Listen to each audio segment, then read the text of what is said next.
Cool. So for the teenager that's listening and they're on a high school basketball team and they have an angry coach who's just losing his temper on the court in front of the parents, in front of the school, what is something that a high school basketball player could do to establish boundaries with the coach? What are some ways that he could talk to the coach in such a way to where the coach feels respected, but at the same time, the high school basketball player could address some of the behavioral issues that the coach is demonstrating?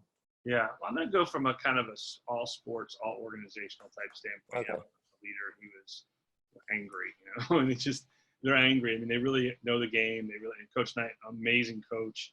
Indiana University won so many championships. He actually came back recently and they kind of resolved their issues, which was great.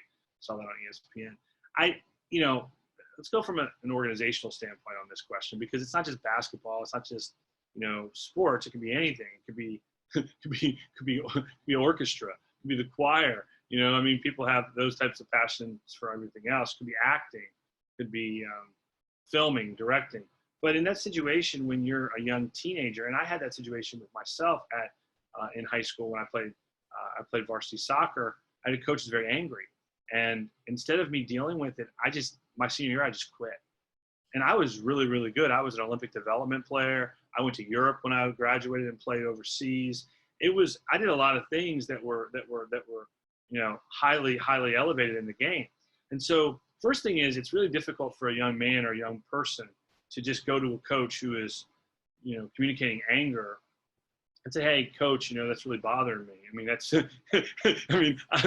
I didn't do it, And so, so what do you do in those situations? Well, there's a couple things you can do, and there's a couple things that will help you. I think one of the things in those situations is, try to talk to the coach, try to talk to the assistant coaches, and try to get, help. Does it always work? No, because the mission in mind is always, sometimes it's seen as bigger than the method of the communication. Most coaches will be pretty, congenial. And I don't know if Coach Knight was or wasn't, because again, I don't know Coach Knight. So I cannot judge somebody I don't know. It's easy to judge them on television, or you hear them on the radio, or, and that's not the case. So in those situations, you have to engage that. You have to get help. If you have to get help, get help doing that, whether it's in an organization or not. Some people are going to be receptive, and some people are going to tell you to go fly a kite. And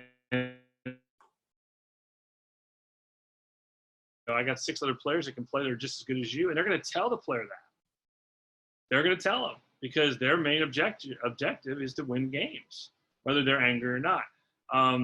The other thing you could do is you could just work as hard as you can to do the best you can. And this is my best advice, regardless of the emotional abuse, regardless of the way it's spoken to you, because you have to remember 2 things. Number one, if you're that good, it's not going to matter in a year when you're gone, and Division I schools or companies after you graduate from college are talking to you about the next step of your life.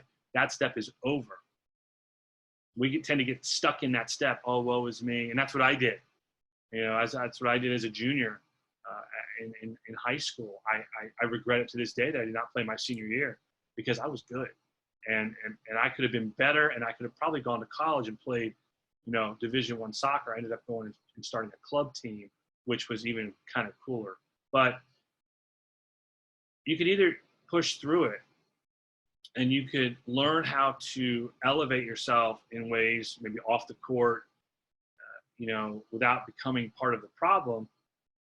Or honestly, a lot of people, what they do is they just separate themselves. They remove themselves. And I don't really think that's the best source of action, and because I did it.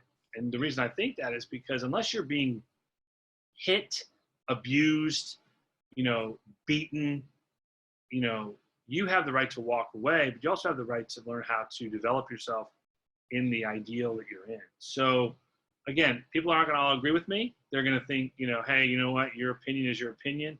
I'm just sharing some thoughts of a guy who's been there, done that, and doesn't want to see other people have to do the same thing.